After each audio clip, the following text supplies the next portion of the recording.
This episode of Nuff Said is brought to you by Tweaked Audio. To get awesome headphones, go to tweakedaudio.com and use the coupon code Southgate to get 30% off, free shipping, and a lifetime warranty. Or you can get there through the link on our website, southgatemediagroup.com.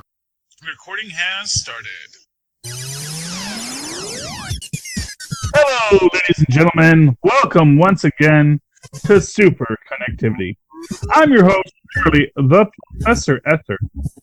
And with me, as always... Yep. I'm sorry. Oh, sorry. I couldn't hear your intro. Your intro.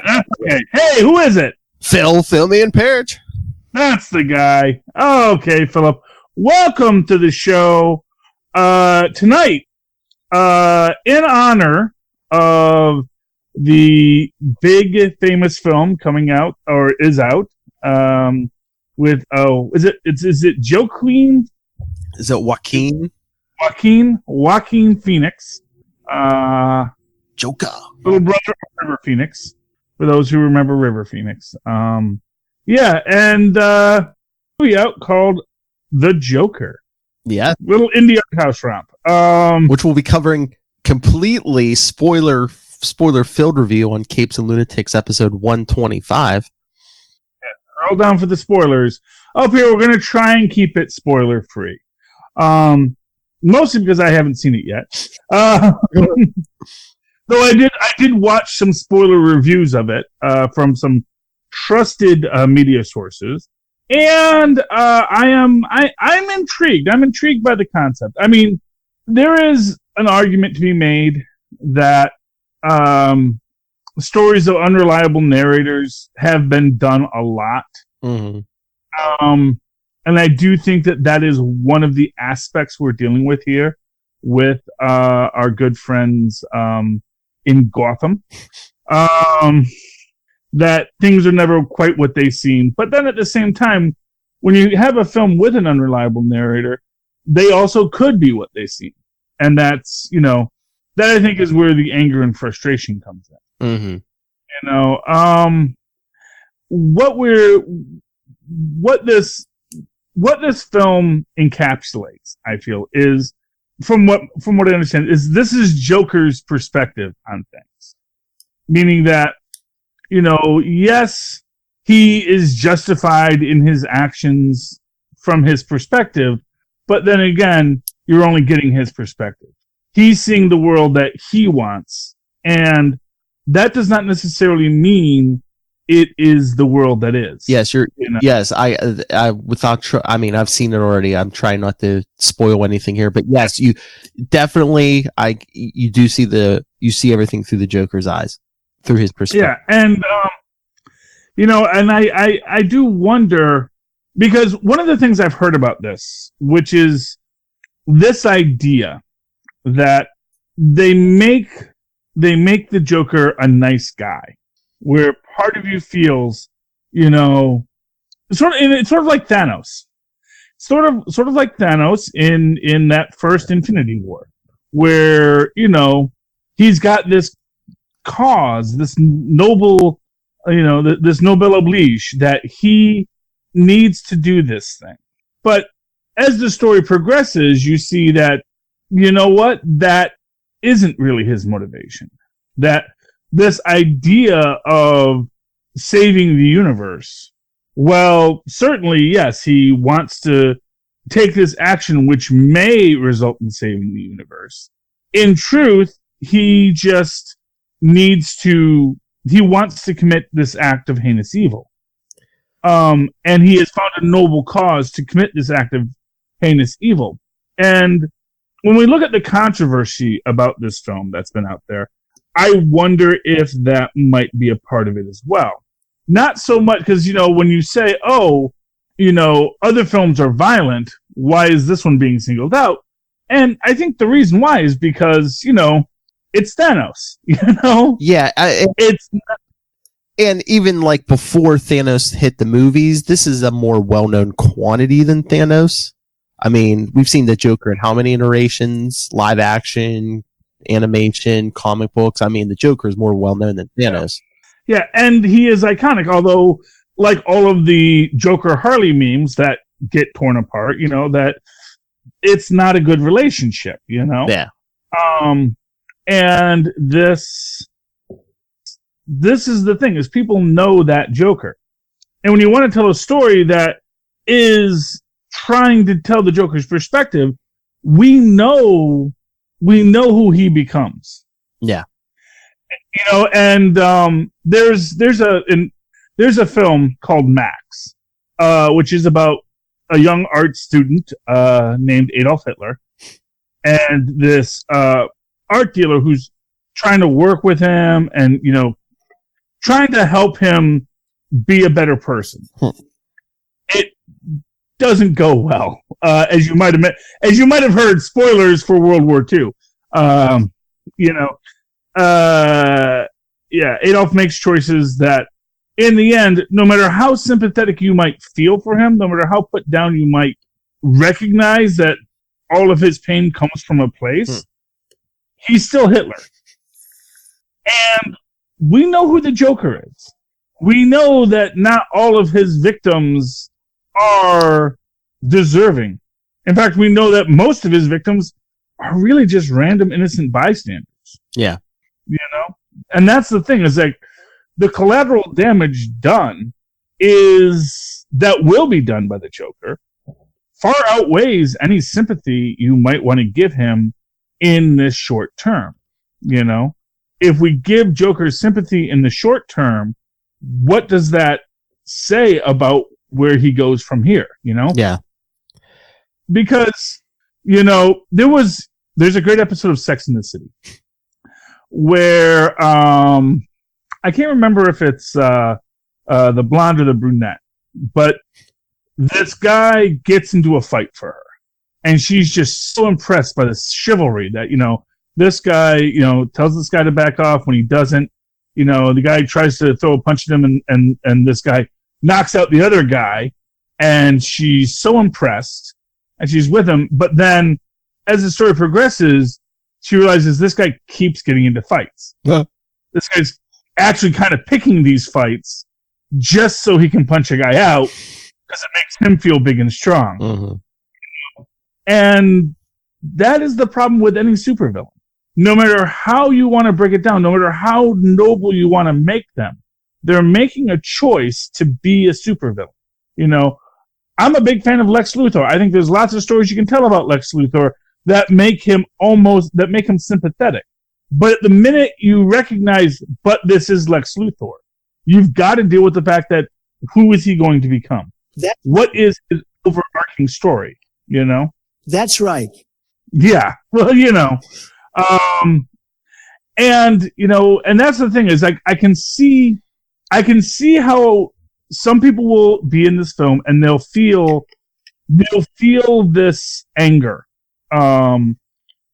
Because they've been feeling this anger. They've been, you know, trust me, I have so many good friends who post things about eating the rich. I am not in favor of eating the rich. I do not think the rich would taste very good. I see no reason to torment myself with that. But I can see how people embrace this, you know, embrace this idea. And I can see how you can sort of embrace a character as an icon of this exploration of this populist ideal. But it's like the Guy Fawkes mask, you know? You can embrace this idea of Guy Fawkes, but you actually look at who Guy Fawkes is, and he's the guy who was trying to blow up Parliament so that he could reinstate the papacy in England. You know, he's not a hero of freedom or of anything. He is, at the end of the day, just a different kind of sociopath seeking to impose his. And when you have a guy like the Joker, who, as I always say, is lawful evil, because he has a very strict set of rules he follows, you know, it's not a paradise living under the Joker. And you can make the argument that Gotham isn't a paradise at all, but, you know. Oh no, that's a running theme throughout this whole movie. Starting at the very beginning, it's like, oh, the city's getting worse. The city's getting worse, and you know, the Joker just, I guess, again, I don't want to spoil too much, but basically, he speeds things up. Yeah, well, you know, or fancies himself too. Yeah. I mean, like I said, I'm trying not to spoil too much for you, but or anybody who's watching it. Yeah. But I mean, we don't want to spoil our audience either. I mean, that's the thing. We want to be. I mean, I think people understand if you're going to see the Joker, you know that there is a social dynamic to this. You know that there's a social movement around the Joker, and the inspiration to it, which has its own. There's a lot of real life parallels with the way that the actions he takes that sort of propel him into a heroic light for some people. And it's like, believe in his cause or not, should we be glorifying the Joker's actions? Because I think everyone can agree he has mental issues. Well, yeah. I mean, that is the crux of it. But it's like Taxi Driver, and they intentionally said, we're very inspired by Taxi Driver, and one of the central themes of Taxi Driver is that I'm blanking on the name of the guy in Taxi Driver. Travis Bickle, is it? Travis Bickle, that's it. Couldn't remember if it was Bickle or Biddle, but yeah, Travis Bickle, played masterfully by Robert De Niro, who's also in this movie. Who's also in this movie.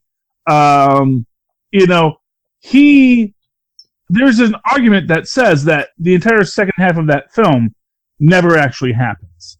Yes. That basically he goes into his own mind and he imagines himself, in his case, like this superhero, protecting this underage prostitute. And then she falls in love with him and all this kind of stuff. And the idea is that there's a good possibility. Well, there's two basic possibilities. One is that the second half of this film doesn't actually happen.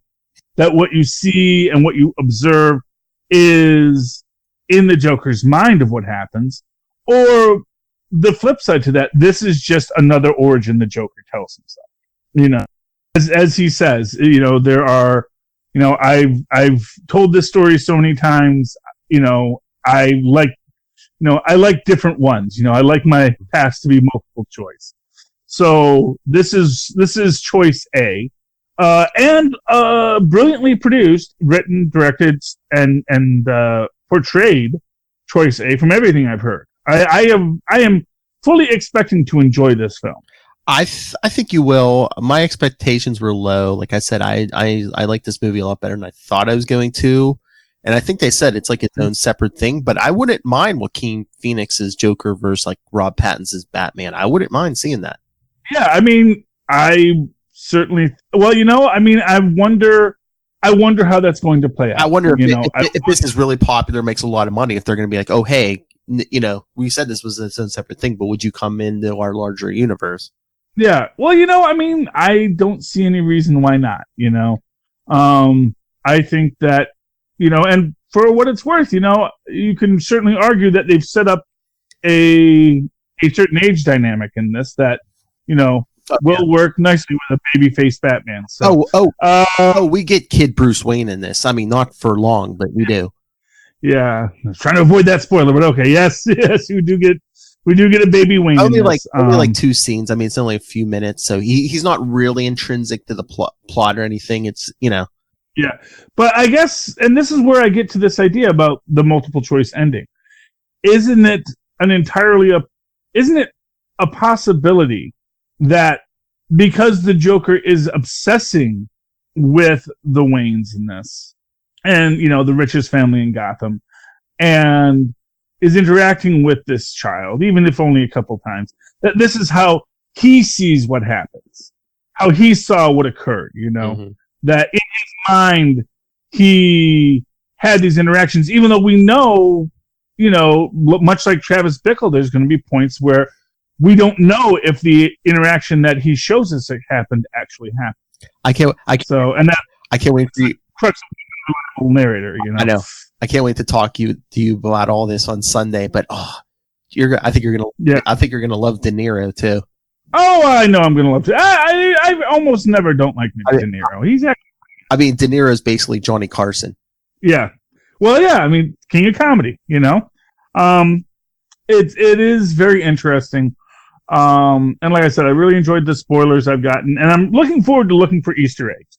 Because one of the Easter eggs I really want to look for, just to do a little segue for this, is Easter eggs for The Man Who Laughs. Okay.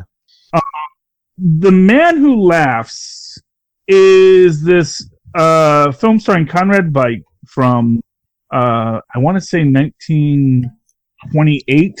It might be earlier than that. It might be all the way back to 1920. But it was definitely a silent film in the 1920s.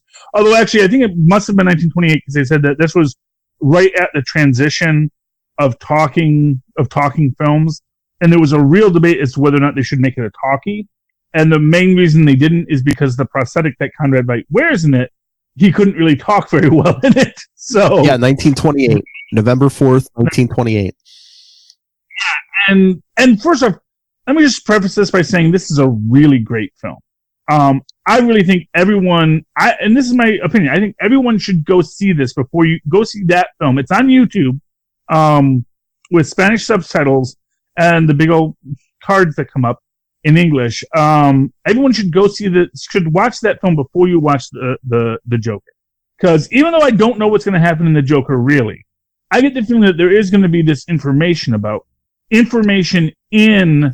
the Joker that is going to call back to this. Because everybody knows that this is the origin of the look of the Joker. Oh, yeah.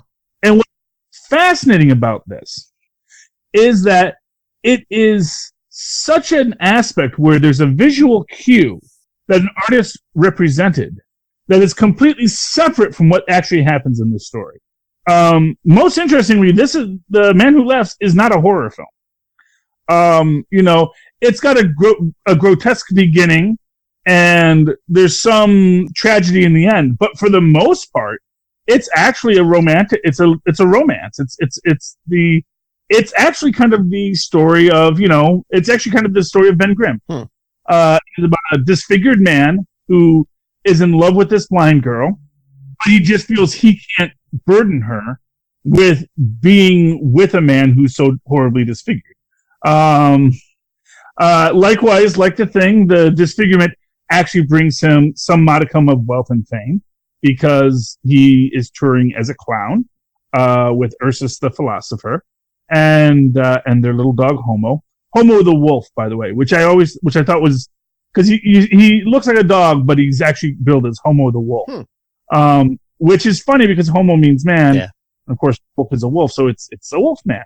So, but he's actually just this big old lovable doggo, and throughout the whole film, he's just this real big lovable doggo until spoilers, the very end where the actual villain of the piece, who interestingly enough does also look like the Joker. It's like Barfedro, I believe his name is. And he was the jester for King James II of England. And Quill, the Man Who Laughs father, is sort of a rebel and gets exiled, but comes back because he's worried about his son, and he finds out that they gave his son to the Campaccios, who were this evil group of people who would basically buy children, disfigure them, and then sell them into freak shows. Not nice work, even if you can get it. But did you see who else is in this movie? Zazie Beetz. Yes, and I know what her plot line is. Okay, Okay. And again, and that like I said, I don't want to. I'm trying to avoid spoilers with it. Yeah. Because because that again ties into the Taxi Driver. I was going to say, do you remember where we saw her before? Zazie Beetz? No, where was she? She was Domino in Deadpool 2. Oh, that's that girl. Yeah. Oh, cool. Oh, awesome. Good for her. Good for her doing another superhero franchise. I mean, yeah, she does a good job for what they give her. Yeah, she does a good job in this movie. Actually, I was really fascinated to find out that the actual director of the Joker is actually his other big work was The Hangover. Yeah, Todd Phillips. Yeah, Todd Phillips. So it's interesting that he is the guy with a comedy aesthetic. Although that's also a very dark comedy aesthetic. You know? I just wonder because I see the headlines where he's like, "Oh, woke culture is killing comedy and stuff." Yeah, well, that's so go into the movie with that in mind, and let me know on Sunday if you think that like some of this is like him talking through the movie. Yeah, you know what? The fact of the matter is, if you're not a good enough if you're not a good enough comedian to tell a racist joke, then you're just not then you're not a comedian who should be telling racist jokes. Because I think I saw the credits as I was walking out. I think not only did he direct this, I think he co-wrote it too. So yeah. Well, this is this guy. Yeah, so that's what I'm saying. He could definitely have talked through this movie if he want, Yeah, but it's this whole idea of woke culture destroying comedy. It's ridiculous because what these people always point out is that look, in the 70s and the 80s, you had Eddie Murphy and you had Mel Brooks and you had all these people. And to which I always say, if you think you can tell a joke as good as Mel Brooks, as good as Eddie Murphy, you go right ahead. But you can't because you're not that good. And two, every form of entertainment, be it comedy, be it movies, be it TV, be it comic books. I mean, you see everything evolves, especially when you go decades and decades. Stuff evolves. Well, of course it does. Everything's going to evolve because there's always more to tell for the story. And you think for what it's worth, at a certain point, people don't want to hear what you thought was funny 30 years ago. Exactly. That's what I was going to say. You think stuff that was, comics were telling in the 1940s is going to go over with the public today? No, and it's not even. And here's the thing: it's not even that the joke wasn't necessarily funny in the 1940s. It's just that if it's a joke from the 1940s, if it's a joke from the 70s, we've heard that joke 6 times already. Or if it's topical, it has no meaning now. Well, yeah, but you can. There's no such thing as topical humor. Arguably, I know you could take the name. Instead of Nixon, you say Trump. Yeah, I know. Exactly. And it's its own self-circling aspect of it. But it is interesting. But anyway, of comedy, getting back to The Man Who Laughs, I think that there's this dichotomy with the idea of there's the monster who is actually kind and good, and then the actual monster with false smiles and evil eyes, who is much more the spiritual inspiration for the Joker rather than merely the physical inspiration for the Joker. And I wonder if we're going to see something in this film where we're made to feel like the Joker, like Arthur, I forget his last name. Fleck. Arthur Fleck is actually, which just sounds like a made up name, by the way. Oh yeah. Well, it's like Arthur Dent, Arthur Dent. And he called him Arthur Dent because a dent is something that happens to you. And a fleck is something you ignore. So yeah, it's a little derivative, but that's okay.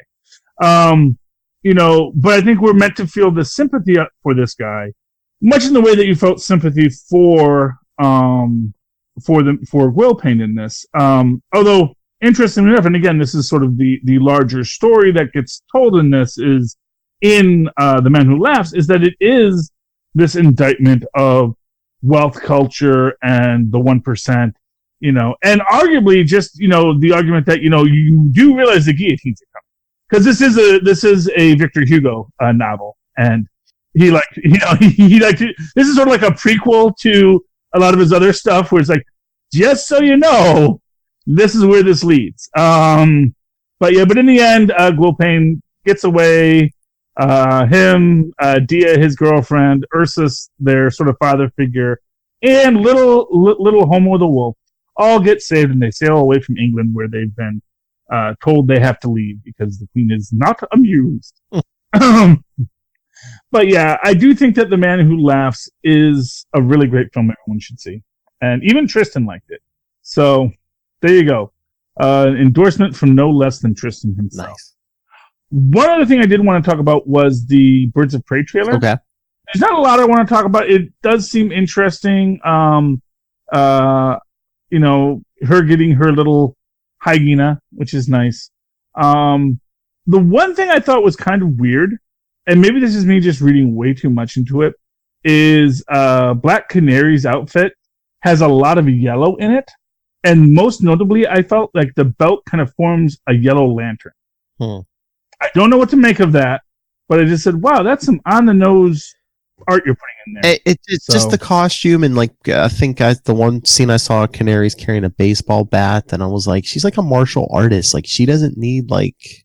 Yeah, she's got her canary screen. Yeah. I don't...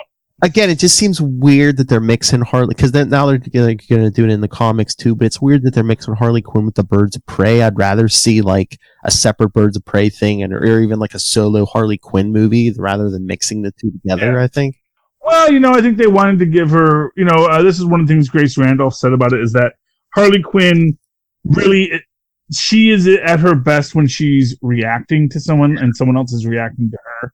That you can't really just have Harley Quinn by herself. Yeah, I'd rather... I don't know why you would give her the Birds of Prey, though. I'd rather see like a Harley Quinn with like Poison Ivy and maybe a Catwoman. Well, yeah. I think everyone would have liked to have seen Harley Quinn with Poison Ivy, and I don't know why. I don't think Poison Ivy is so big so big a character that you couldn't have paired her with Harley Quinn. No, I mean road trip. Those two on a road trip. Yeah, I mean it makes sense. So I don't know, but that's our Harleen Quinzel. Oh, but speaking of Harleen Quinzel, they DC Universe announced when they're dropping. They still haven't announced if they're going to do it, week to week like they've been doing with everything else, or drop it all at once. But the Harley Quinn animated series is coming Thanksgiving weekend. Yes, well, that should be fun. I'm looking forward to that. Well, not really, because I don't have DC. Did you watch the trailer for that a while ago?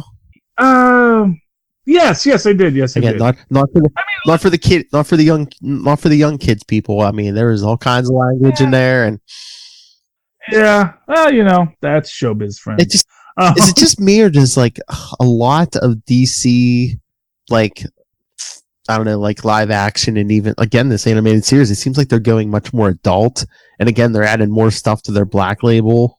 Yeah, well, because I think they're trying to turn into the villain curve.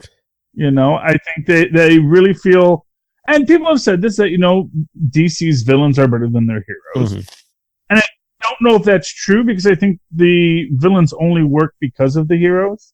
I mean, I think maybe Joker's going to be a pretty big film, although it may not be. Honestly, one of the biggest problems it could face is it could be too dang artsy for the crowd. And if it does wind up being too artsy, that could be problematic for it. If there's too much that you've got to sort of, if people can't get a handle on it, and don't mean that to say, oh, people are too dumb to like the film. I'm saying, no, you made a film that people have a hard time processing because you don't have a consistent narrative and you don't tell your story in a proper way. And there's entirely the possibility that this is the kind of film that the more you think about it, the worse it'll appear. I can see walking out of the film and things being blown away, and then like later go, but wait a minute, what about this? And really, was that a good way to have that character behave? There are some twists and turns, but what I'll say, at least from my vantage point, love it or hate it, you'll get it. You'll be like, okay, I get what they were doing. Okay, well, that's a good selling point. And like I said, I'm not expecting to hate it. I'm expecting to really like it. I'm hoping it'll live up the expectations. I have every reason to think it should. Spoiler. But we won't know till Sunday. Spoiler alert! I think on Capes and Lunatics, you and I are probably gonna be middle of the road. I think Moz said he already loves it, and I'm just waiting to see what Lilith comes in.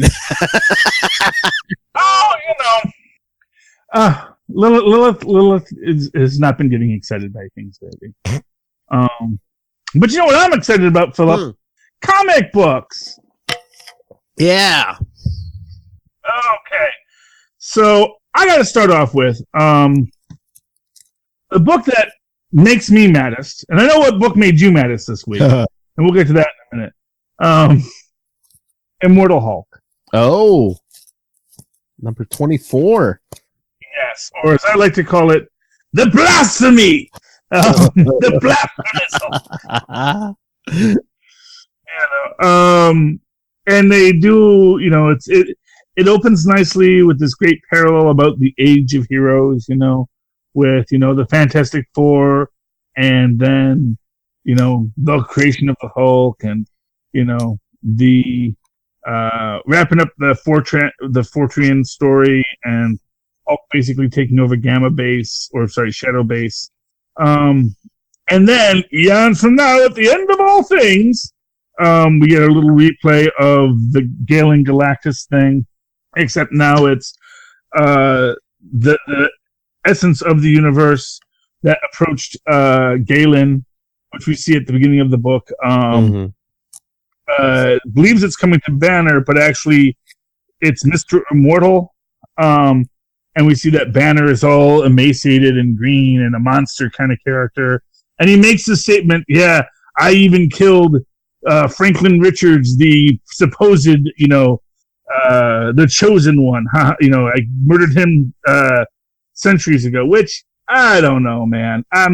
We're already reading the book that shows that, no, that's not what happened, Hulk. And it kills Galactus, too. Yeah.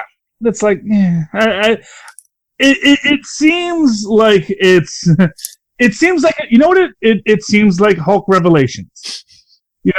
What people don't know about Revelation is that, yes, it is about the rise of the Antichrist and, the evil of the devil and whatnot, but it's also about how the devil gets smacked down hard, like in like one paragraph at the end. It's like, no, you weren't going to rise up and take over the world, devil. You're the devil. And again, how interesting is a character who can defeat anybody? Exactly. Well, unless you're Franklin Richards, Well, I know. But even he, sometimes he loses his powers, or Reed locks him out, or something. Something. Yeah, and what it is that when Franklin is at the end of time, and he's actually afraid of this stuff. He doesn't know what's going to come next, and he is worried about it. And he's in that space outside of time, watching as the actual heat death of the universe occurs. And clearly, not for nothing, this clearly takes place like about 8 million years before actual heat death. So, like, yeah, okay, Hulk, you're cute. You think you're cute. You think you beat us, But and that last scene in the present when he's sitting in that chair, is that supposed to be like, oh, I can see the maestro coming. Oh yeah, he's got his little iron throne, and yeah. I mean, well, that's what they were thinking. He's the Maestro Hulk, which is like, they're all just Bruce Banner. Along those same lines, I'm sure you didn't get the chance to read it because I only put in the code today. Future Foundation was very good. We get the story of Ricky Barnes, where we find out, again, speaking of Franklin Richards, that basically Ricky Barnes is the one hero that Franklin created in the Heroes Reborn universe. Oh, yeah, that's right. That she didn't have a parallel on Earth, and that she keeps on dying, but then after she dies, she comes back in another universe, and she comes back in another universe. And you kind of get this idea that basically Franklin puts her in all of his universes. Mm-hmm. That she basically lives she's lived like all these thousands of lifetimes, and then when all of the universes start collapsing, she sees the whatever that mourner being as she's tearing apart the universes, and it gets great how they really explore her. And then here's the big reveal at the very end of it. Guess who's back? Who's back again? Elijah, the Laser Fist. Oh. He's back amongst the Future Foundation. So yeah, I really like this book. Probably one of my favorite books this week. Future Foundation number 3. I heard that it is ending, which is real disappointing because it is such a great book, especially with the maker. So that's awesome. Anything you want to talk about, Phil? Oh, did you want to talk about the one that made me mad? Marvel. Yeah, Marvel Comics 1001, which you were looking forward to for the last month. I enjoyed it. I love, first off, the fact that it has the parallel, actually the exact same story but told in reverse order. The first page and the last page, it's the exact same dialogue, almost, but in the reverse order. And then, of course, you see the final line, Korvac, is online. Mm-hmm. Yeah, so that was cool. I mean, most of this issue was good. It was just basically like one page that angered me. Yeah. Well, I mean, it's a lot of one shots and a lot of comedy in this. I actually felt. Oh yeah, like a real lot of comedy, like much more, I think, than most of these books ever do. In fact, I kind of got the feeling this is almost like a what the, you know? and it's like you can't really go too in depth too because each story is only a page long. So Yes. Now this is the one that made Phil mad because they told him he should recycle his comic Captain books. America comics for victory. Yes, it's basically Captain America and Bucky driving around in World War II. Hey, we're doing a paper drive, and it's like, oh hey, throw some newspapers in here. Anything. Cap even says to a kid, "Hey, I heard you're saving all those comic books, but once you've read them, they have no value, not to you anyway." Exactly. Worthless comic books from the 1940s. There's that Marvel telling us, "Hey, don't examine our comics too closely. Read it once real quick, and then toss it in the trash." Well, it actually kind of. I don't think this actually was an actual ad from the 40s. I know. Yeah, it's meant to be. It's actually. I think they wrote this expressly to make Phil mad. exactly. They pander to Charlie and make me angry. Well, I'm easy to pander to.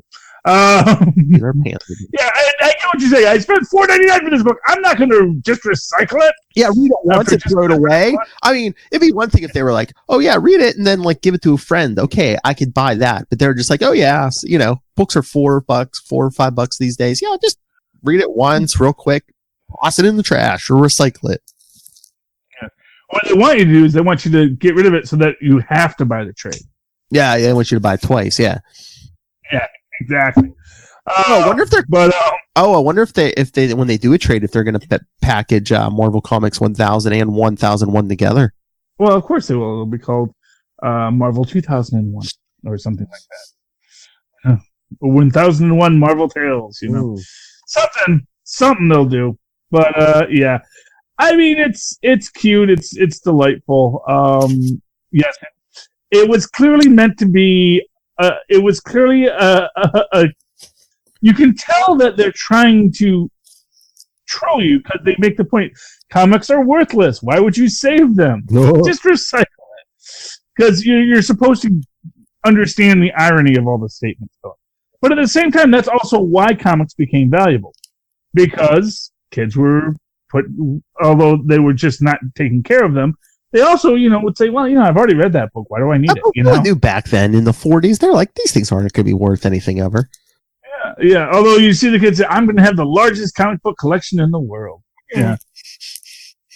And he's like all crying because he has to put all his comic books to fight Hitler. Stupid Hitler. Stupid Hitler. Stupid Hitler. Nobody likes you, Hitler.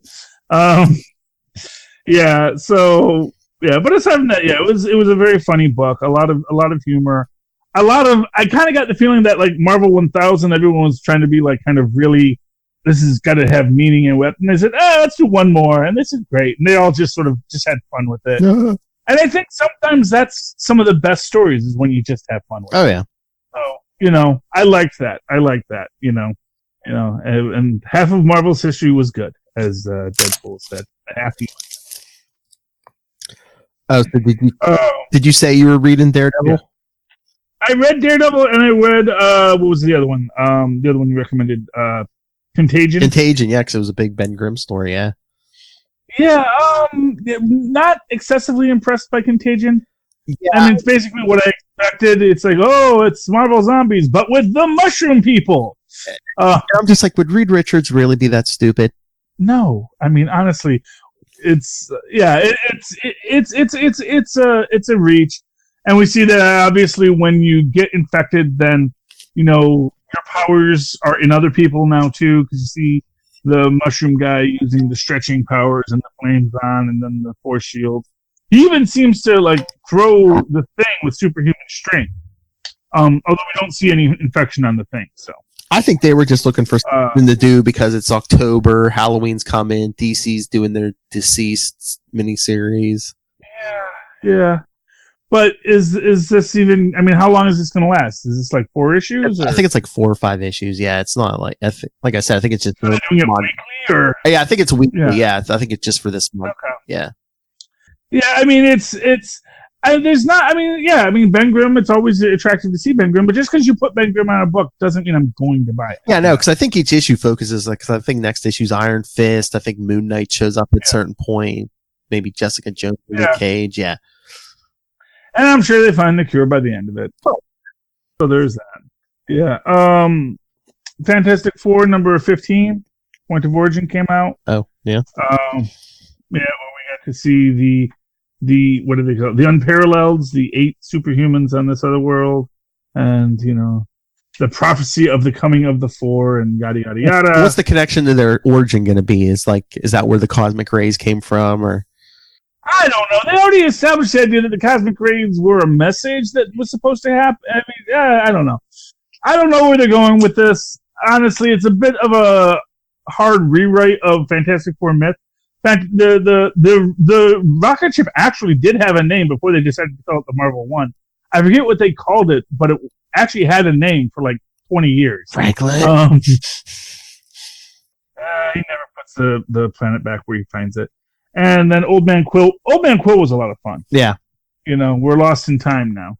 And it's just like, oh, how will he ever get back? It's like, well, he is standing right next to a time sled.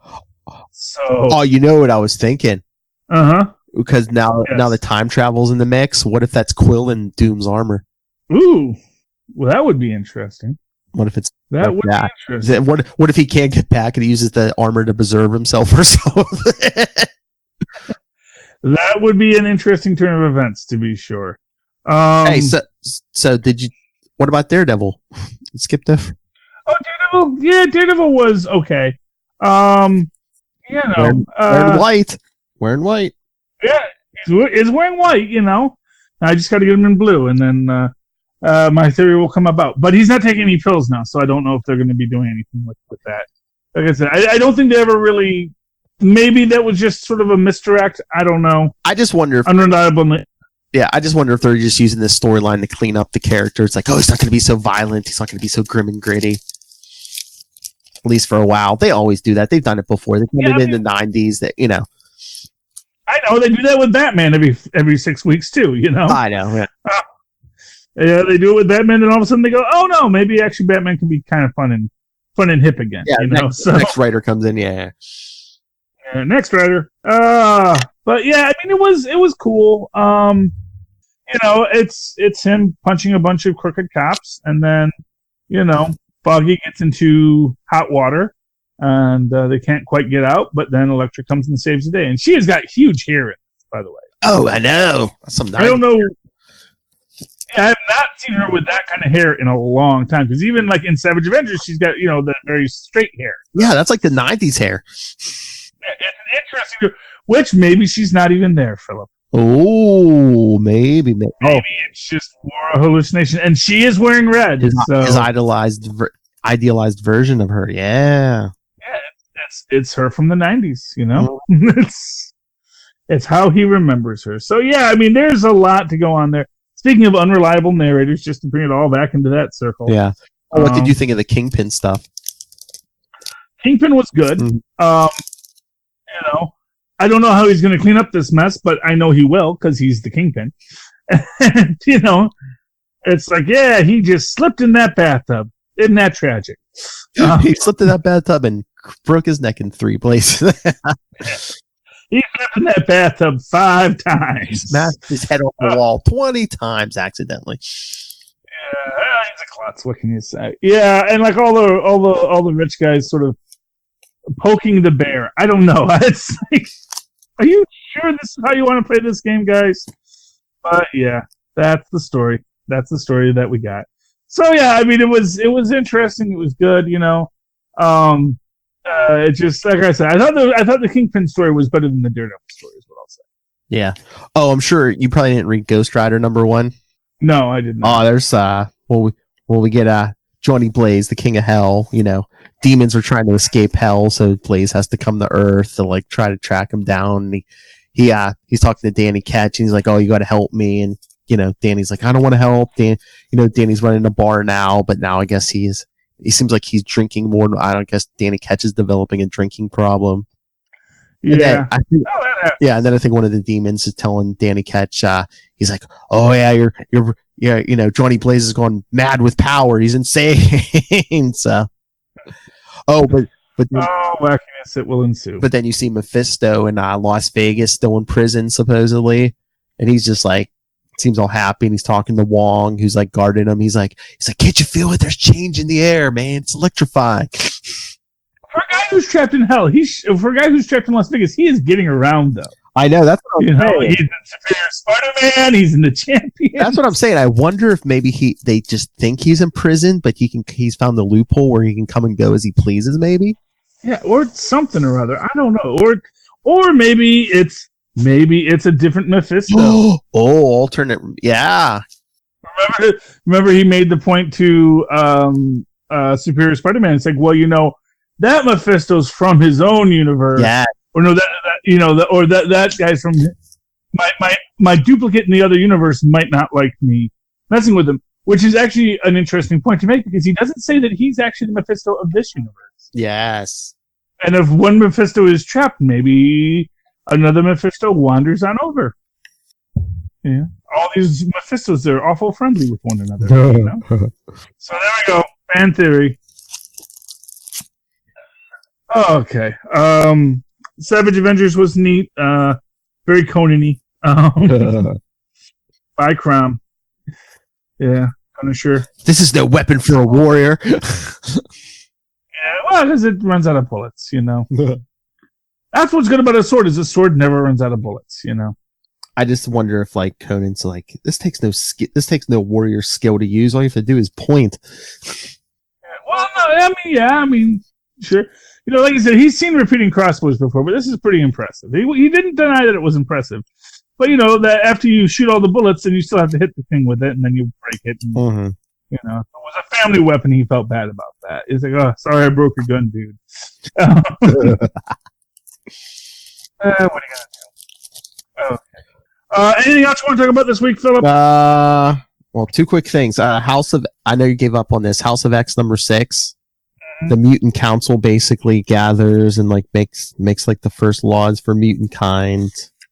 Okay. Basically make more mutants, murder no man. They're like, we can't murder humans or mutants, and respect this sacred land, which is Krakoa.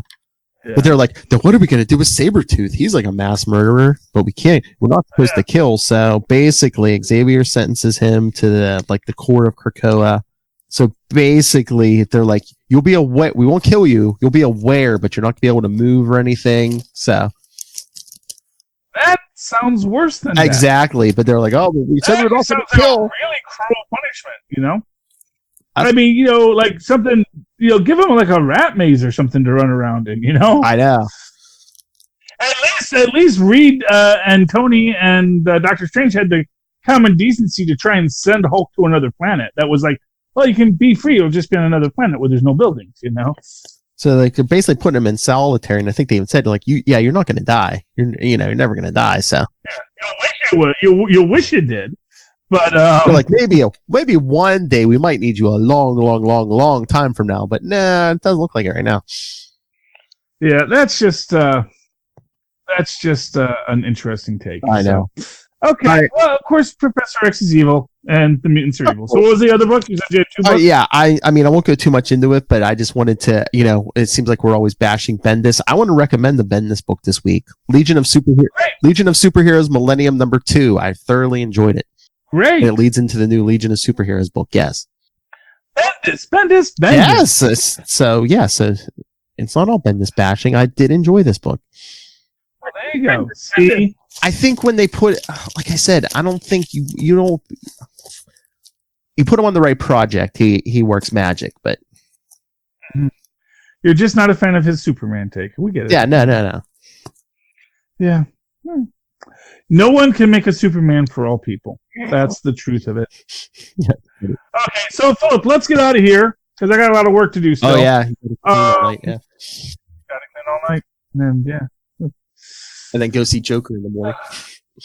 No, I'm not seeing Joker till Sunday. Oh, okay. Yeah, no, trust me, I'm not even going to try to see Joker. Fresh in your mind. Yeah, exactly. Okay, so Philip, in the meantime, how can people write to you? Talk to you? You can always email me, nightwingpdp@gmail.com. On Twitter, I am at nightwingpdp. And the easiest way to check out all Superconnectivities and basically all the Capes and Lunatics links is go to Linktree, linktr.ee/Capes and Lunatics. All of our links will be there from now on. So one-stop shopping. Well, there you go.